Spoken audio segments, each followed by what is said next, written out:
Pour le GDD 3, nous avons imaginé un atelier récréatif inspiré du jeu Il était une fois des éditions Asmodée. À travers cet atelier d'écriture collaborative, nous voulions sensibiliser nos équipes à plusieurs choses. Il s'agissait tout d'abord de leur faire vivre la réalisation d'un projet créatif intégrant des contraintes fortes. Nous voulions également leur faire expérimenter l'outil des chapeaux de Bono et porter un regard différent du leur sur un projet. Un objectif supplémentaire était d'expérimenter le passage à l'échelle d'un projet et la nécessité de la négociation et du deuil des finalités personnelles. Nous avons conçu ce jeu en 2 temps. Une première phase de 20 minutes en équipe réduite pour écrire les chapitres de l'histoire globale. Sans concertation, chaque équipe devait écrire un chapitre de conte en utilisant l'ensemble des cartes ingrédients qui lui avaient été distribuées. Un lieu, un objet, un personnage, un événement et un aspect. Pour complexifier cette tâche, chaque équipier devait porter un chapeau de Bono, tiré au hasard, et s'assurer que le chapitre respecterait son point de vue particulier. La seconde phase, de 15 minutes, servait à construire l'histoire globale et à prévoir son récit final.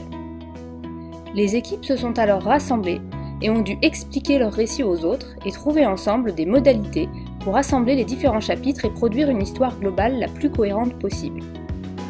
Lors de la phase 1, chaque équipe avait reçu 2 cartes de fin possibles. Lors de cette phase 2, elles ont dû choisir parmi toutes ces fins, celle qui conviendrait le mieux au conte.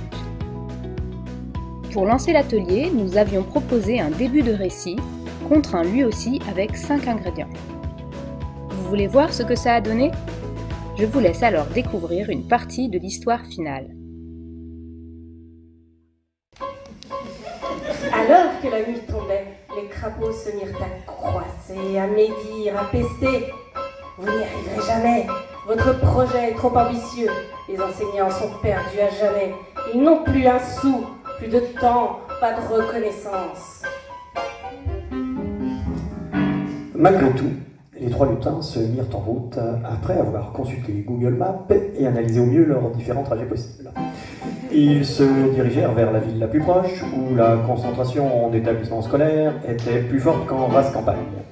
Le nombre d'innovateurs devait donc être supérieur au kilomètre carré et donc accroître l'opportunité d'une rencontre. Arrivés aux portes de la ville, la fée défie, fiévreuse, fit ça afin d'affiner leur fiefé défi. Elle leur donna la clé pour rentrer dans la salle polyvalente du collège Victor Grignard. Ils étaient ainsi fort chanceux, car ils devaient y rencontrer 55 parangons avides d'innovation. Mais lorsqu'ils ouvrirent la porte, « Malheur! Un repère d'inspecteurs !» s'écrièrent tous en chœur. « Nous sommes tombés dans un piège. » Et ils s'enfuirent les bras en l'air en direction de la campagne et se réfugièrent dans le premier bâtiment aux hautes fenêtres dont la porte restait souvent ouverte. Ils s'y reposèrent et s'endormirent sur le vieux plancher. Avec l'aurore naissante, se révélait à eux un monde serein, une petite salle de classe oubliée des inspecteurs.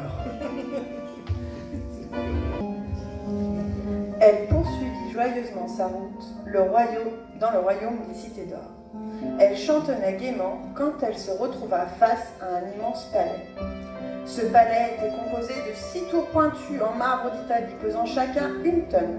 L'entrée avait un escalier imposant, composé de 800 marches permettant de voir en totalité la vallée. Aucun doute, elle allait faire une belle rencontre dans ce palais. À travers une fenêtre de rez-de-chaussée, elle aperçut une sorcière qui mélangeait sa potion. Son engouement retomba net. Qu'allait-il lui arriver si elle entrait dans ce palais ? Se faire dévorer ? Se faire transformer en crapaud ?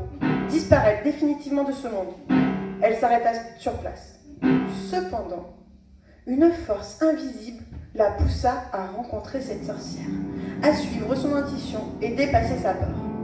Alors, elle tourna 3 fois sur elle-même, se gratta le pied, sauta sur sa tête, frappa fortement son torse avec ses poings et lança un cocorico bien sonneur pour se donner du courage et attaquer les 800 marches du palais. Arrivée au sommet, elle se dirigea à l'odeur alléchante de la potion et finit par tomber nez à nez avec une toute petite sorcière avec d'immenses pieds et une voix douce et fluette. Elle s'adressa à elle avec un grand sourire édenté. « Je t'attendais! Je suis tellement heureuse de te voir, de te rencontrer enfin. J'ai expérimenté tellement de potions pédagogiques sur des élèves. Voici mon grimoire que je te confie. Je peux mourir maintenant. » Et paf! Elle disparaît dans un nuage blanc bleu de poussière. Le lutin Lolo ramassa le grimoire et récupéra un peu de poussière bleue qu'elle conserva dans la suite de sa quête.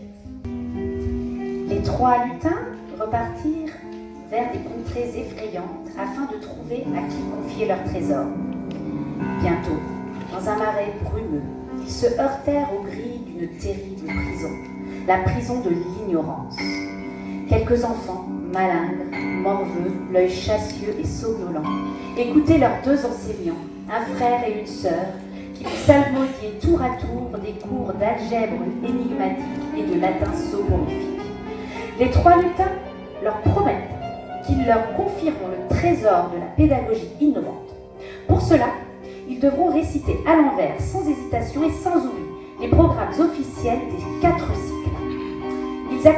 Ils acceptèrent la défi et, après bien des déboires, ils réussirent l'épreuve au bout de 5 ans. Ils se transformèrent alors en génialissimes pédagogues et revinrent libérer tous les enfants de la prison de l'ignorance. La sœur prit, avant de partir, son vieux manuel de latin poussiéreux et ennuyeux, et elle le porta toujours pour ne jamais oublier. Merci à tous et à bientôt pour de nouveaux défis.